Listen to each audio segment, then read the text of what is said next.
What's up, fam? It's your boy, Trim6, back at it again, doing something differently. So today, I'm going to talk about this 2013 Chrysler Town & Country I purchased from Copart. I paid $2,200 for this car. This car does have substantial damage. It did come with a clean title, but the doors and the fender needed some repairs. So I'm going to show you guys how to replace all these parts without getting these parts painted.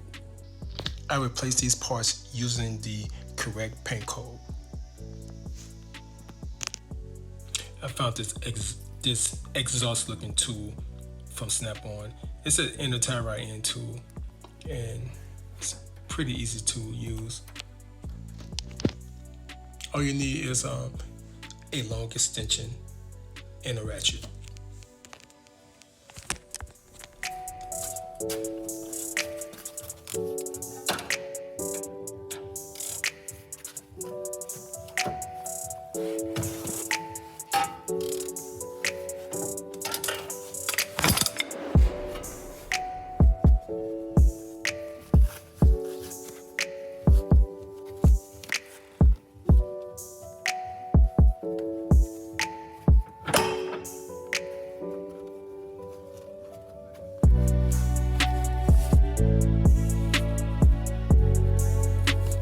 We're gonna remove the tie rod. So all you gotta do is just remove those remove that castle nut. And once you remove the castle nut, you can take your sledgehammer and you can hit it on the side if you don't have the fork to detach the tie rod. So what I do, I take this hammer and I just give a nice little hard hit a couple of times and drop right out.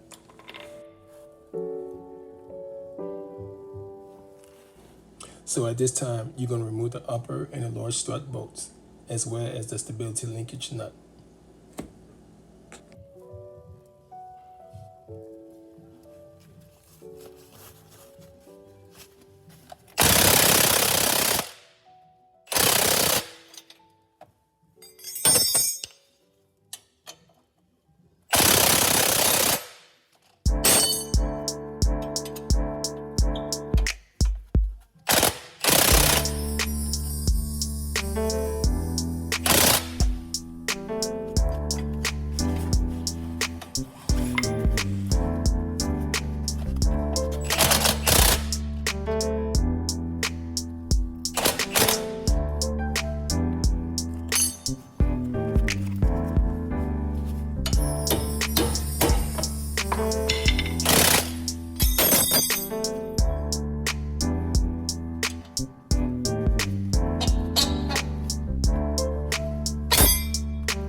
Anyway, that was a piece of work. So now that I got that off, you can just go right ahead and just remove the strut from the steering knuckle.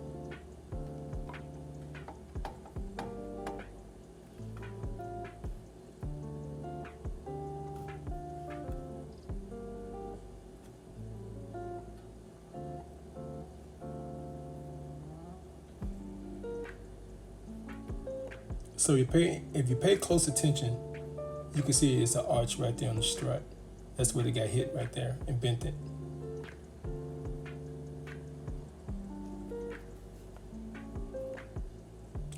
So under that cowl trim, you're gonna remove those 3 nuts.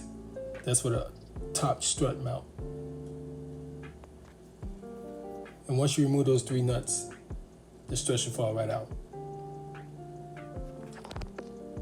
So look at the strut on the right. If you notice there's a wrench right there, you notice how bent it is.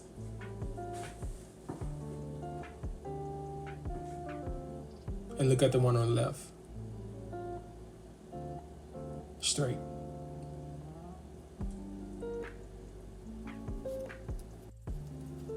So this is the time to reinstall the inner tie rod end using the same tool that you used to remove it.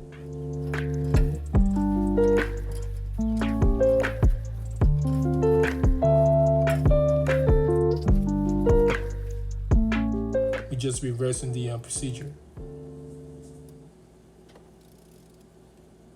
Now the proper way to tighten that up is go down and not going up with it.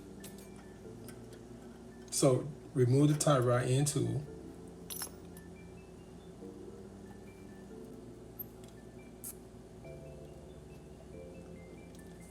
So I'm using a zip tie as a clamp because it's almost like a DYI thing.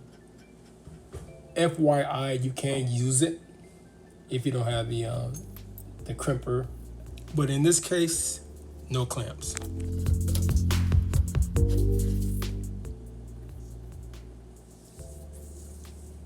So I'm using an old tie rod end to duplicate the adjustment.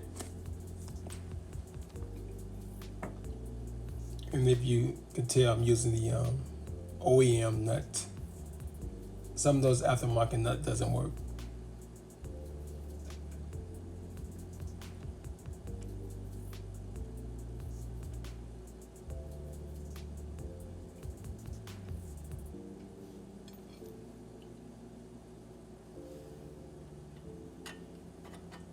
So reinstall the upper and the lower strut bolts.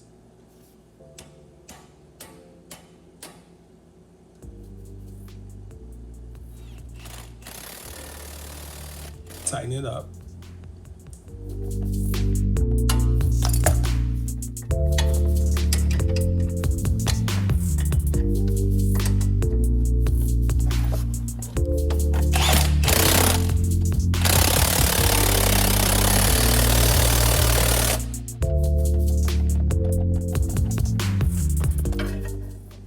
Next, reattach the stability linkage.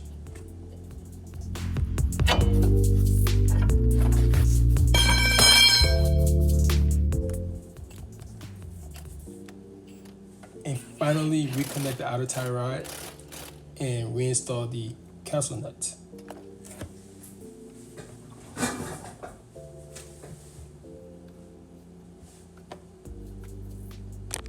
This concludes part 1. Click the link below for part 2.